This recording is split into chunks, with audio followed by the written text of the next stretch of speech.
오늘 말씀은 욥기 1장 13절부터 22절까지 말씀입니다.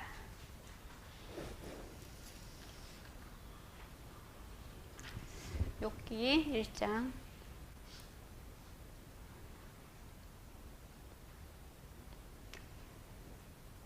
13절에서부터 22절.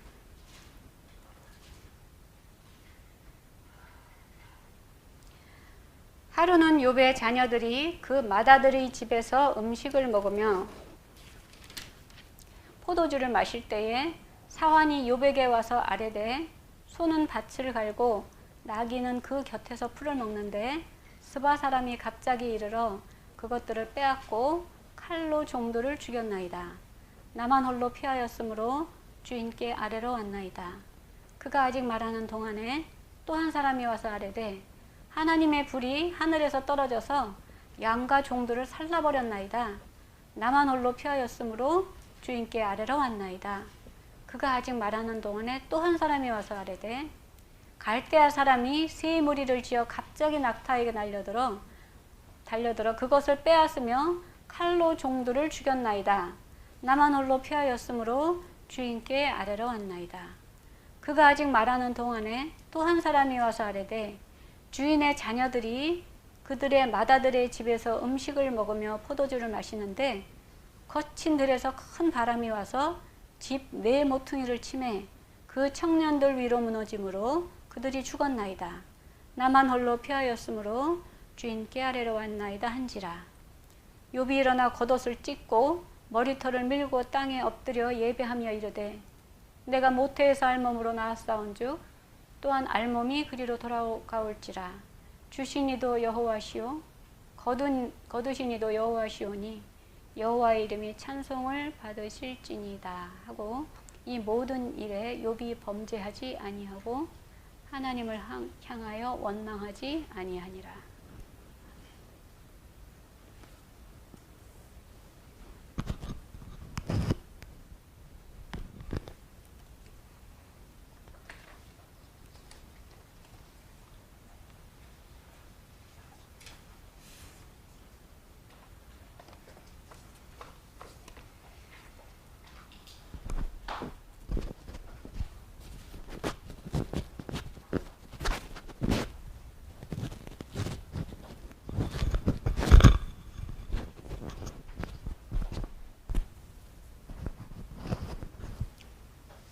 할렐루야.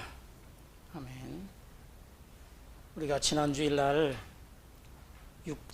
육체가 육체를 죽이는 것이 무엇인가라고 하는 말씀의 제목으로 은혜를 나누었는데 이 말씀을 우리가 들으면서 할례가 무엇인가를 또 배웠습니다. 할례 속에 숨겨져 있는 비밀이 나의 모든 것을 하나님 앞에 100% 드리는 것이다라고 말씀을 들었고 하나님을 사랑함으로 조건 없이 드리는 것이다라고 말씀을 배웠습니다. 할례는 바로 죽음입니다. 세례도 죽음이고 예수님께서 십자가에 못 박혀 돌아가셨을 때 우리들도 같이 죽었습니다. 죽어야만이 모든 것이 해결이 됩니다.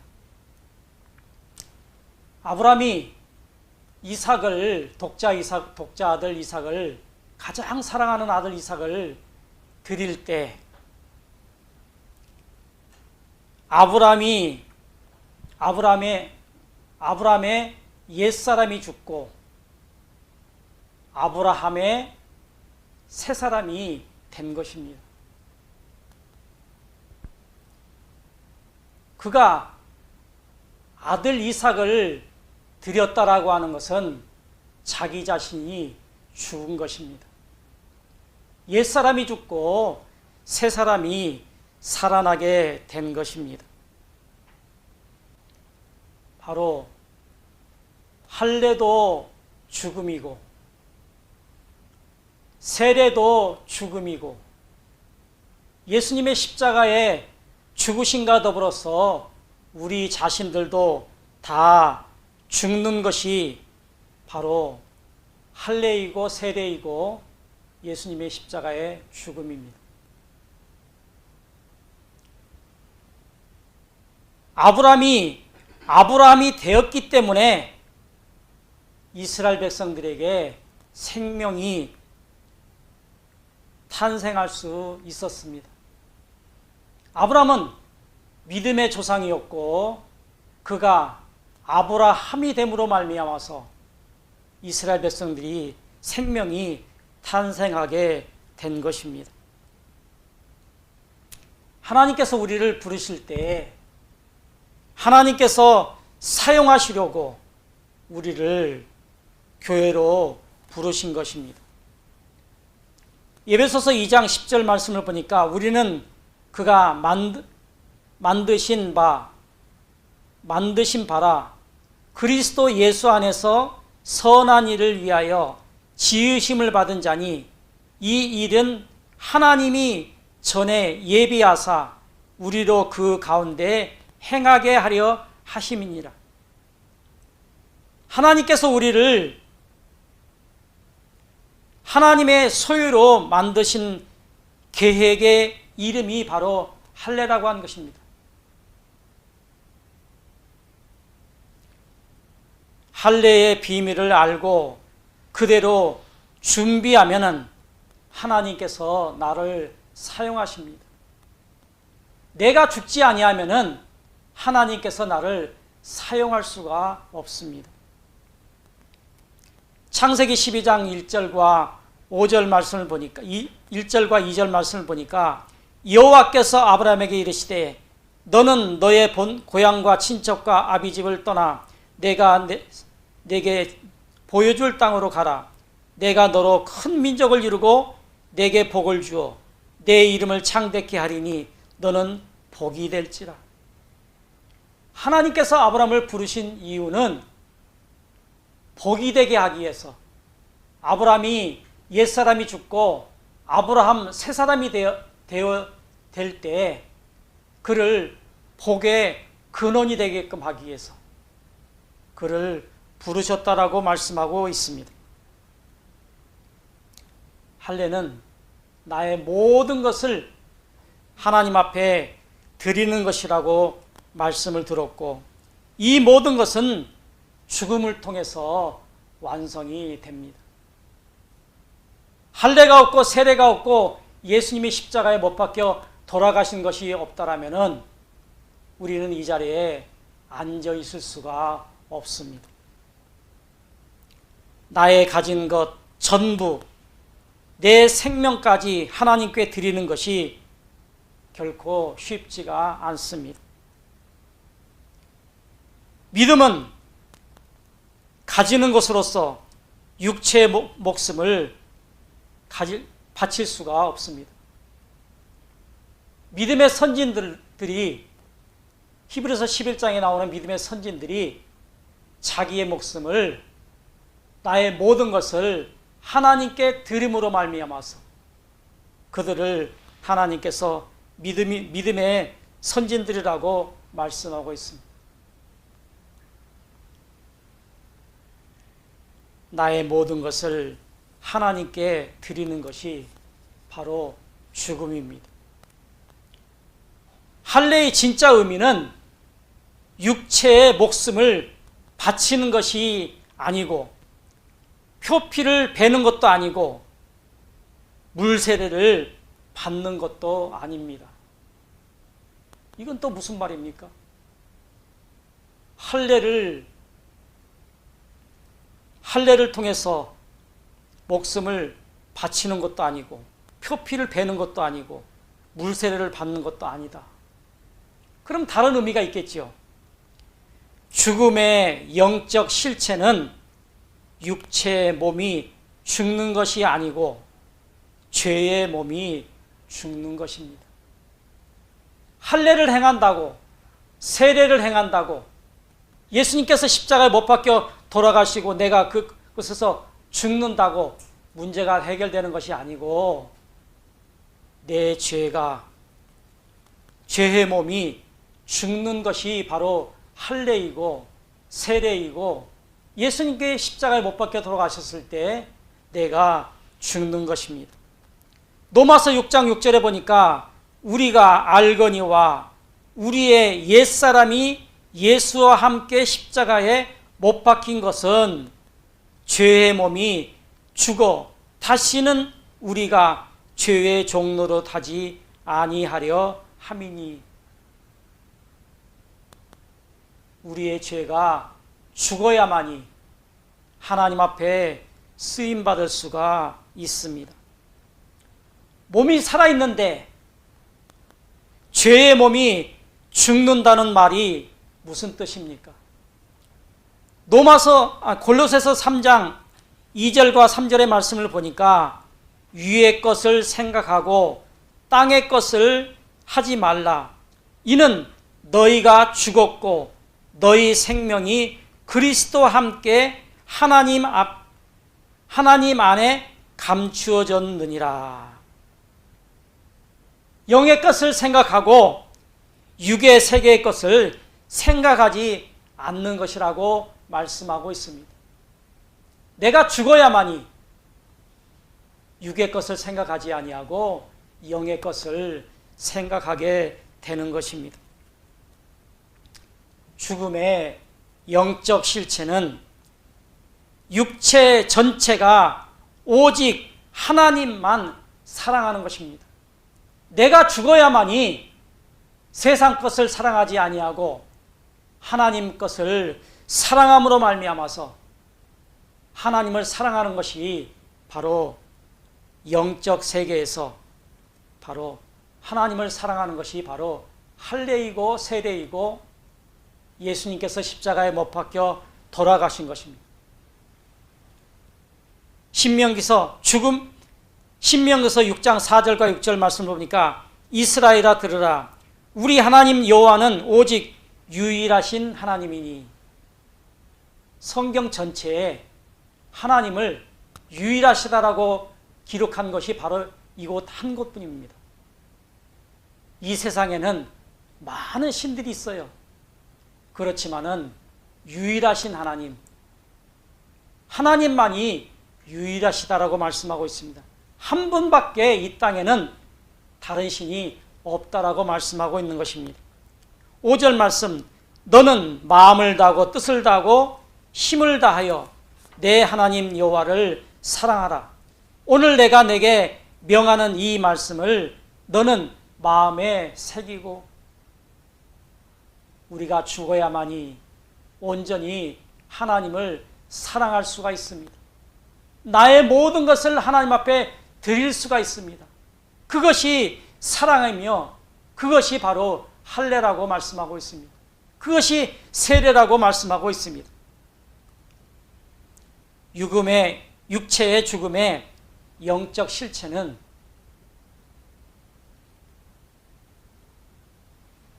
바로 죽음입니다. 기독교는 부활의 종교라고 말씀합니다.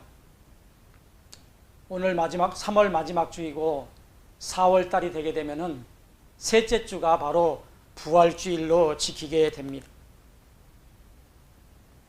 육체는 죽고 영혼이 살아나야 하나님을 사랑할 수가 있는 것입니다. 내 육체가 살아있는데 이런 일들이 일어날 수 있는가? 성경 요한복음 3장에서는 예수님과 니고데모가 대화하는 내용이 기록되어 있습니다.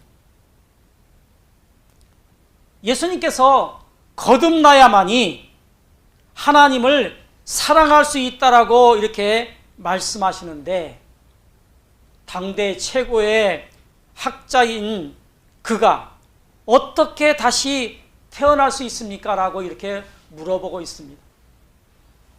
당대 최고의 학자인 그가 다시 태어나야 된다라고 예수님께서 말씀하시자 어떻게 태어날 수 있습니까? 내가 이렇게 늙었는데 어떻게 어머니 뱃속에 다시 들어가서 다시 태어날 수 있는가라고 이렇게 묻고 있는 것입니다. 이 말씀에 예수님께서 대답은 성령과 물로써 가능하다라고 말씀하고 있습니다. 다시 태어나야 된다라고 하는 것은 성령과 물로 가능하다라고 예수님께서 말씀하고 있는 것입니다. 니고데모의 질문에 어떻게 내가 이렇게 늙었는데 다시 태어날 수 있습니까? 라고 하는 그 질문의 답입니다. 또한 요한복음 11장에 예수님과 마르다의 대화가 나옵니다. 그의 오라버니 나사로가 죽어서 예수님께서 그곳에 방문하였을 때 예수님께서 마르다에게 오라비가 다시 살아날 것이다라고 그렇게 말씀하고 있습니다. 그랬을 때 마르다가 대답하기를 지금이 아니고 나중에 마지막 날에 부활 때에 이러한 일들이 일어날 것이다라고 예수님의 말씀에 마르다가 대답을 합니다. 예수님께서 마르다의 질문에 믿으면 죽어도 살고 살아서 믿는 자는 영원히 죽지 않는다라고 그렇게 영적으로 대답을 해 주십니다. 할례는 육신의 눈으로 보면 육체가 살아있지만 영의 눈으로 보면 육체가 죽은 모습입니다. 우리가 이렇게 살아있는데 자꾸 죽으라 그래요. 내가 어떻게 죽을 수 있습니까? 죽을 수가 없잖아요. 영적으로 보면은 우리가 죽은 것이라고 하는 것입니다. 죄가 죽는 것을 말합니다. 이를 육신의 눈으로 보고 행하는 것이 바로 할례입니다. 욥기서 1장 19절과 22절 오늘 본문 말씀이죠. 이 일을 탐하는 모든 자의 길은 다 이러하여 자기의 생명을 잃게 하느니라. 20절 지혜가 길거리에서 부르며 광장에서 소리를 높이며 시끄러운 길목에서 소리를 지르며 성문 어귀와 성중에서 그 소리를 발하여 이르되 너의 어리석은 자들은 어리석음을 좋아하며 거만한 자들은 거만을 기뻐하며 미련한 자들은 지식을 미워하니 어느 때까지 하겠는가? 우리가 살아있는데 육체가 죽는다는 말과 죄의 몸이 죽고 의의 몸이 살아난다라고 하는 말은 무엇을 말하는 것입니까? 영적인 모습은 육체의 눈으로 볼 수 없기 때문에 하나님께서 성경 여러 곳에서 기록해 두셨는데 바로 그 중에서 오늘 본문 말씀인 욥기서 1장 2절의 1장과 2장의 말씀입니다. 어떤 상황이 벌어지지 않으면은 우리들은 천사와 같이 깨끗하고 순하고 아름다운 모습입니다. 모두가 그렇습니다. 그러나 어떤 어려움이나 이해득실이 상황이 닥치면은 그 사람이 본성이 드러납니다. 평상시에는 천사와 같이 아름다운 순수한 사람 같습니다. 그러나 이해득실이 관계가 거기에 걸려 있으면은 그 사람의 본성이 드러납니다. 그 마음에 악한 것이 드러난다라고 하는 것입니다. 이때 세상에 어떤 피조물보다도 악한 모습이 표출되는 것입니다. 우리가 다 깨끗한 것 같아요.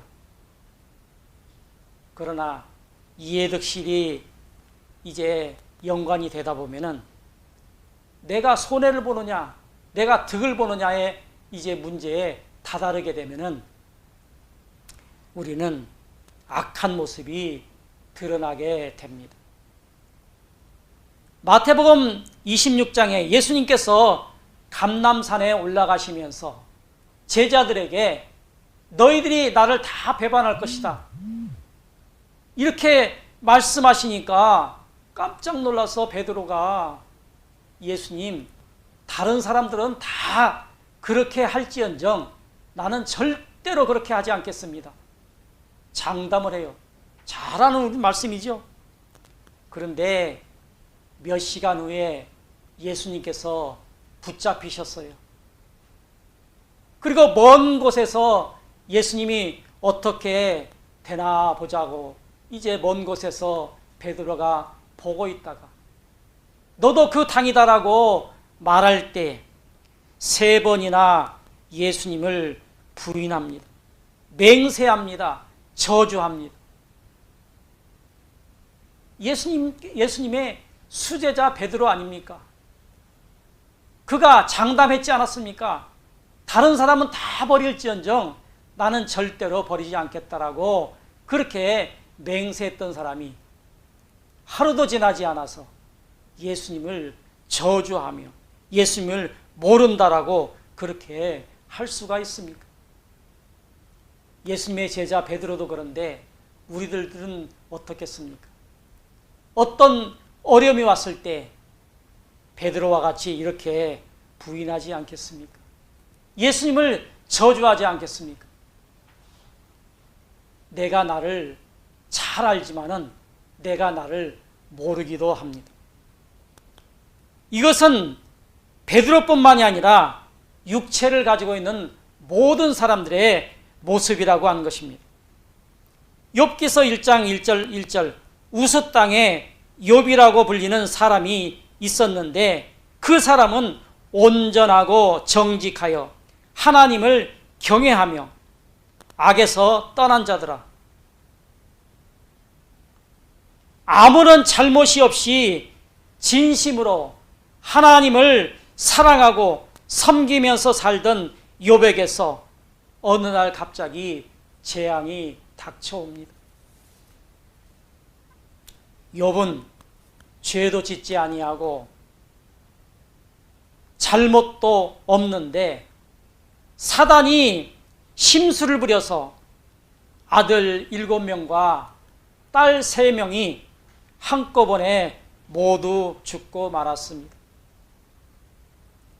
양이 7천이요 낙타가 3천이요 소가 500결이요 암나기가 500마리요 많은 종들이 아무런 이유 없이 하루아침에 죽고 빼앗기고 말았습니다.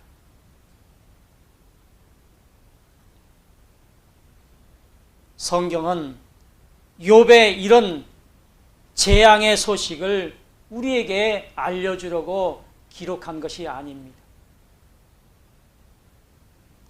내가 하나님께서 영적인 것을 우리에게 가르쳐 주려면은 그것을 깨닫지 못하기 때문에 욥이라고 하는 사람을 등장시켜서 그 가정에 예배도 잘 드리고 죄도 안 짓고 그렇게 살았는데 그 가정에 이런 환난이 오게 되었다라고 하는 이런 이야기를 통해서 우리에게 하나님께서 전해주고자 하시는 말씀이 있는 것입니다. 나의 영혼 구원받는 방법을 가르쳐 주려고 욥기서 1장 기록을 통해서 우리에게 질문하고 있습니다. 너희들이 이런 상황에서 너는 어떻게 하겠느냐가 아니고 나의 모습이 어떻게 나타나겠는가라고 묻고 있습니다. 욥의 모습은 예배하고 찬송하고 하나님을 향하여 원망하지 아니하니라. 욥이 당한 아들 열이 죽고 가지고 있던 짐승들도 다 죽고 그리고 그의 종들 많은 재산들이 한꺼번에 잃어버렸는데 원망하지 않을 사람이 이 땅에 누가 있겠습니까? 믿음이 좋다라고 하는 사람들도 이러한 상황이 되면은 모두가 아마 원망을 하고 말 것입니다. 그러나 욥은 원망하지 않았다라고 말씀하고 있습니다. 이런 상황에서 나는 과연 예배를 드리고 찬송을 하며 하나님께 감사를 드릴 수 있을까? 우리 가정에 이런 일들이 있는데 교회에 나와서 예배 드릴 수 있고 찬송할 수 있고 감사할 수 있겠는가 말씀하고 있습니다. 할례를 행한 사람은 욥과 같이 욥과 같이 예배와 찬송과 감사를 드릴 수 있다라고 하는 것입니다. 할례는 죽음이기 때문에 세례는 죽음이기 때문에 십자가에 예수님께서 십자가에 못 박혀 돌아가셨을 때 나도 죽었기 때문에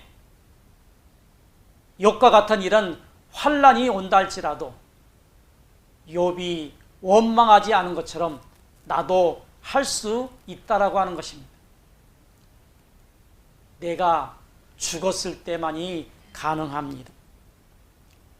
욥과 같은 사람이 할례를 받은 자로 바울이 말하는 죄의 몸이 예수님과 함께 십자가에 못 박힌 사람입니다. 예수님이 십자가에 못 박혀 돌아가셨을 때 나도 십자가에 못 박힌 사람만이 욥과 같은 그러한 고백을 할 수 있다라고 말씀하고 있습니다. 내가 믿는 믿음이 좋다고 생각해도 욥과 같은 상황에서 욥과 같은 행동을 나오지 않습니다. 욥의 이런 모습이 욥기서 1장 1절과 5절에서 기록하고 있는데 우스 땅에 욥이라고 불리는 사람이 있었는데 그 사람은 온전하고 정직하여 하나님을 경외하며 악에서 떠난 자더라. 5절 그들이 차례대로 잔치를 끝날 때에 욥이 그들을 불러다가 성결하게 하되 아침에 일어나서 그들이 명수대로 번제를 드렸으니 이는 욥이 말하기를 혹시 내 아들들이 죄를 범하여 마음으로 하나님을 욕되게 하였을까 함이라. 욥의 행위가 항상 이러하였더라. 방금 읽어드렸던 이 욥처럼 우리들은 과연 할 수 있겠는가? 바로 이것이 우리의 평소의 모습이어야만이 이것이 가능합니다. 예수님께서 제자들에게 나더러 주여 주여 하는 자마다 천국에 들어갈 것이 아니요 하늘에 계신 내 아버지의 뜻대로 행하는 자야 들어가리라 이렇게 말씀하고 있습니다. 내가 항상 어떤 상황이 있든지 욥처럼 하나님을 원망하지 아니하고 예배하고 찬송하고 감사할 수 있는 그런 매일매일의 삶, 내가 어떤 상황이 있다 할지라도 하나님 앞에 감사하는 삶, 이런 것이 습관화되어 있을 때 가능하다라고 하는 것입니다. 생각과 입술의 고백과 행동이 다를 수 있다라고 하는 것입니다. 내가 말로는 나는 베드로처럼 나는 절대로 다른 사람이 다 배반할지라도 나는 배반하지 않겠습니다라고 분명하게 베드로는 말했어요. 그러나 그가 행동은 달랐다라고 하는 것입니다. 예수님에게 3년 동안 얼마나 많은 훈련을 받았으며 얼마나 많은 좋은 말씀을 들었겠습니까? 최고의 지도자 하나님이신 그 예수님께서 제자들을 가르쳤는데도 불구하고 베드로는 그렇게 말과 행동이 달랐다라고 하는 것입니다. 우리가 하나님께 향한 생각과 계획이 있다고 해도 그보다도 더 중요한 것은 평소에 나의 삶이 중요합니다. 내가 어떻게 살았느냐, 평소에 내가 어떻게 살았느냐, 내가 예배하는 삶, 감사하는 삶, 찬양하는 삶, 이것을 평소에 잘 했던 사람은 어떤 상황이 온다 할지라도 하나님을 원망하지 않습니다. 하나님을 예배하고 감사할 수밖에 없습니다. 하나님께서 나의 중심도 보지만은 행동은 나의 중심을 보여주는 것입니다. 우리가 마음에 지혜와 지식과 진리가 있다라고 말씀합니다. 우리 진리판에 내가 옳다라고 생각하는 것, 그것이 우리 진리판에 딱 들어 있습니다. 자리 잡고 있을 때 우리는 행동을 할 때 그 진리판에 있는 것으로 말미암아서 진리판에 어떤 것이 들어있느냐에 따라서 악한 생각도 할 수 있고 악한 행동도 할 수 있습니다. 그러나 우리의 진리판에 하나님의 말씀이 가득 차 있으면은 내가 어떤 상황이 온다 할지라도 하나님을 원망하지 아니하고 하나님을 부인하지 아니하고 감사할 수 있다라고 말씀하고 있는 것입니다. 나 자신의 모습은 나 자신이 가장 잘 압니다. 이 말씀을 듣는 저와 여러분들, 내가 평소에 어떻게 행동하느냐에 따라서, 내가 어떤 말을 하느냐에 따라서, 내가 어떤 생활을 하느냐에 따라서 나의 삶을 내 자신이 가장 잘 압니다. 항상 감사와 찬송하는 삶을 통해서 하나님께서 하나님 앞에 영광 돌리는 저와 여러분들 되시기를 예수님의 이름으로 축원을 합니다.